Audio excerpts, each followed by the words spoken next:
हाँ, मैं दीपक कुमार झा आपका तहे दिल से स्वागत करता हूँ हमारे यूट्यूब चैनल फ्री विजडम में। आज हम लोग क्लास 12 का जो फर्स्ट चैप्टर है शैल I compare thee to a summer day, इसका शॉर्ट क्वेश्चन के बारे में बात करने वाले हैं। इसका क्या क्या शॉर्ट क्वेश्चन है जो कि हमारे एग्ज़ाम के पर्पज़ से काफ़ी इंपॉर्टेंट है। पहला नंबर क्वेश्चन आप देखिए लिखा गया है, what form of sonnet is this. ये जो कविता है जो है मैंने बोला ये एक सोनेट है या किस तरीके का सोनेट है, ये मेरा पहला क्वेश्चन है। मैं इसका आंसर पढ़ता हूँ। This poem is compose bye legendary William Shakespeare. ये जो पोएम है कंपोज किया गया है विलियम शेक्सपियर के द्वारा, जो कि एक लेजेंड हैं।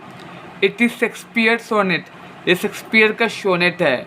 Sonnet is a 14 lines poem. Sonnet जो 14 लाइन की कविता को सोनेट कहते हैं। सोनेट के दो पार्ट होते हैं, एक पार्ट है पहला है ऑक्टेव और दूसरा है सेट। बेसिकली ये लव बेस्ड सोनेट है। ये कैसा सोनेट है?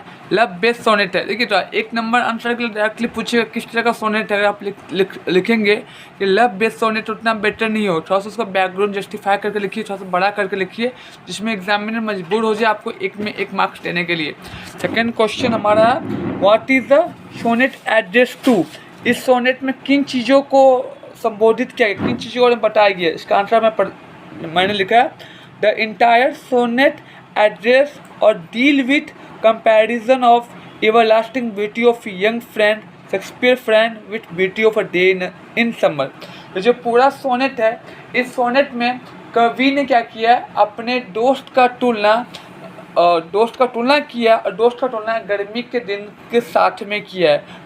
पूरा सोनेट में कवि ने ये अपने दोस्त की खूबसूरती को एड्रेस किया और उसका तुलना गर्मी के दिन से किया, जैसे कि मैंने दोनों बुक में लिखा है। मैं बढ़ता हूँ क्वेश्चन नंबर 3 की तरफ, जो कि यहाँ पे है, what is controlling smell in the poem. इस कविता में कंट्रोलिंग स्मेल क्या है? स्मेल का अर्थ होता है तुलना करना, ठीक है। इसका अर्थ हम लोग पढ़ते हैं, the controlling smell in the poem is summer day और डे ऑफ समर। इस कविता में जो कंट्रोलिंग स्मेल है वो क्या है? समर डे है। मतलब कवि कहता है इस कविता में कवि किस चीज़ का तुलना कर रहा है। इस कविता में कवि गर्मी का दिन का तुलना कर रहा है अपने दोस्त के साथ। हम लोग क्वेश्चन नंबर 3 पढ़ चुके हैं, अब हम लोग पढ़ने वाले हैं क्वेश्चन नंबर 4। आप देख सकते हैं, how can eternal summer be maintain. किस तरीके से पोएट के फ्रेंड का जो इटर्नल समर है वो मेंटेन हो रहा है, वो उसकी इटर्नल समर की खूबसूरती खत्म नहीं हो रही है। ये हम लोग पढ़ेंगे यहाँ पे। Poet friend beauty is mention in poem. कवि के दोस्त की खूबसूरती इस कविता में है। Unless and until life will exist. जब तक इस जीवन में धरती पर ये जीवन है। आगे हम लोग पढ़ते हैं, ठीक है, आप देख सकते हैं, this universe his beauty will exist. कवि कहता है इस संसार में जब तक जीवन है, जब तक लाइफ है, कवि की दोस्त की खूबसूरती हमेशा रहेगी, कभी ख़त्म नहीं होगी, क्योंकि कवि ने अपने दोस्त की सुंदरता का वर्णन इस कविता में मेंशन कर दिया। When any person read this poem at the time, poet friend beauty comes in reader mind, and in that way his friend beauty always exists and alive।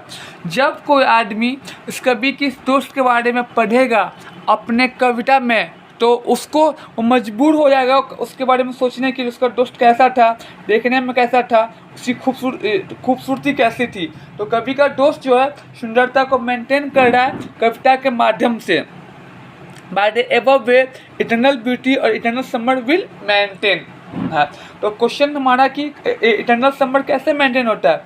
कवि का दोस्त का इटर्नल समर कविता के माध्यम से होता है। जब कोई आदमी उस कविता को पाठ करेगा तो उसको हम लोग उसके दोस्त को याद करेंगे कि उसका दोस्त कैसा था, कैसा देखने में था, कैसा लुक था, क्योंकि इस माध्यम से, कविता के माध्यम से कवि के दोस्त का इटर्नल समर मेंटेन हो रहा है। हम लोग नेक्स्ट क्वेश्चन पढ़ते हैं, जो है हमारा question number 5। What has death no control over, मृत्यु का किस चीज़ पर कंट्रोल नहीं है, ये हम पढ़ेंगे। आंसर पढ़िए, death has no control on friend beauty, death का कोई कंट्रोल नहीं है दोस्त की सुंदरता पे। कौन, किसका दोस्त? शेक्सपियर का दोस्त, आपका हमारा नहीं जी।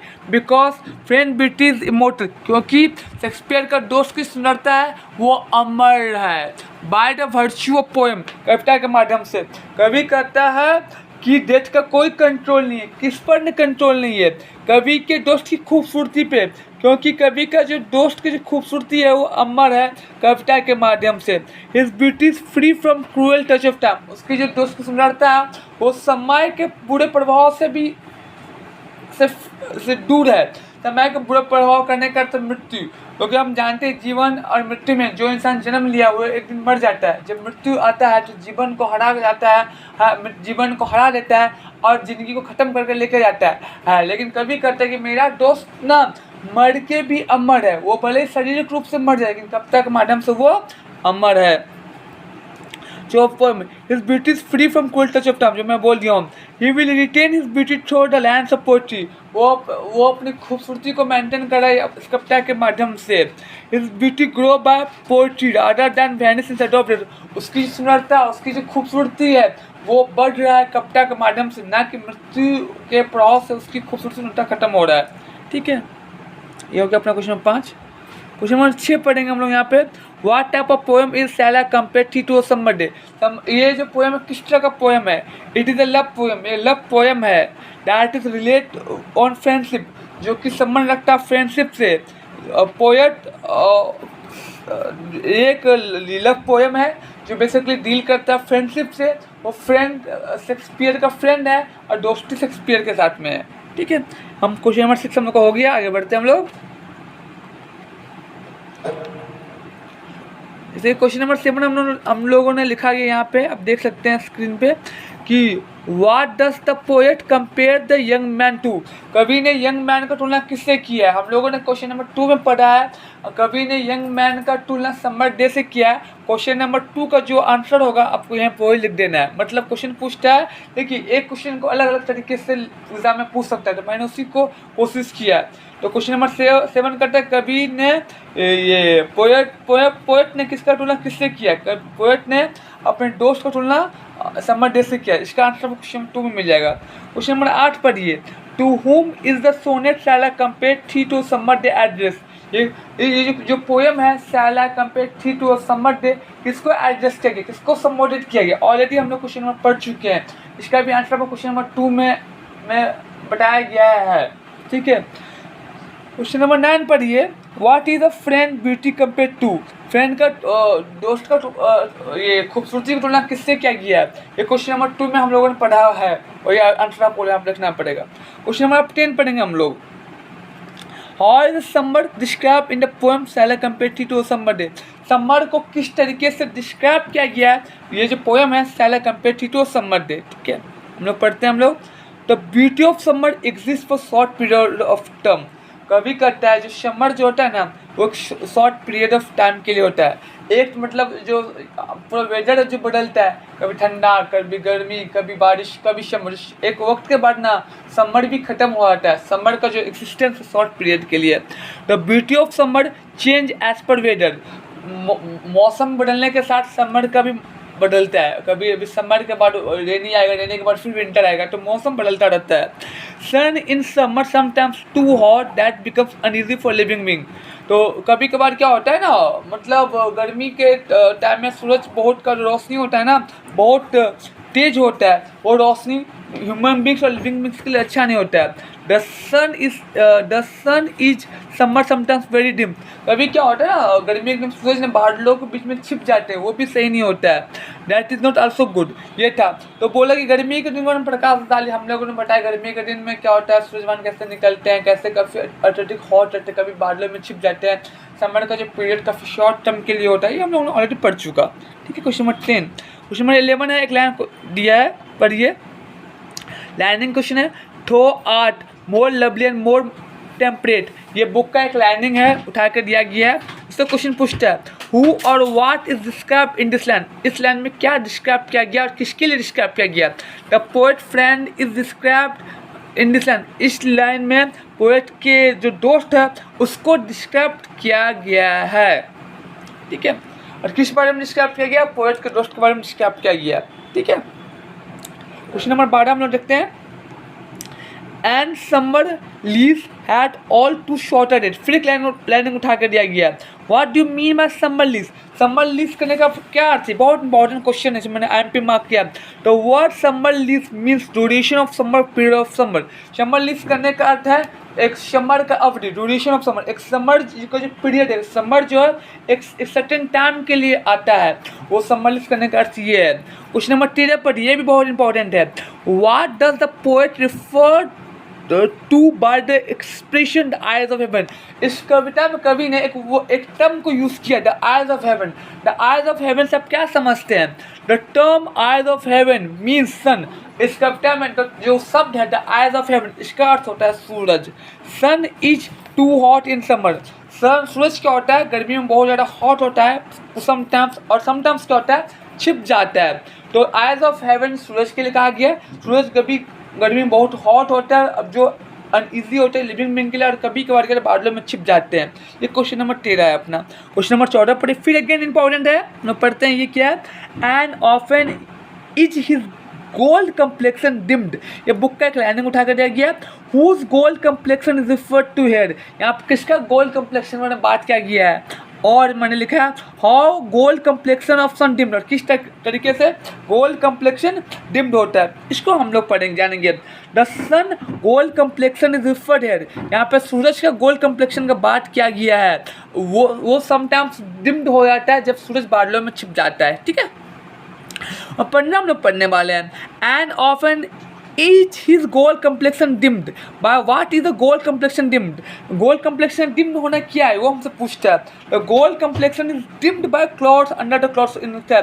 जब सूरज जो बादलों के अंदर में छिप जाता है, यही गोल्ड कम्प्लेक्शन है, ठीक है। देखिए एग्जाम में ना पोएम एक छोटा सा है, आपको ना अलग अलग तरीके से क्वेश्चन पूछेगा, तो आप एग्जाम में जब भी आप आंसर लिखिएगा काफ़ी स्मार्टनेस से क्वेश्चन को समझ के आप लिखिएगा, ठीक है। पढ़ना हो गया। अब मैं 16 नंबर क्वेश्चन को पढ़ाता हूँ जो मैंने लिखा है यहाँ पर।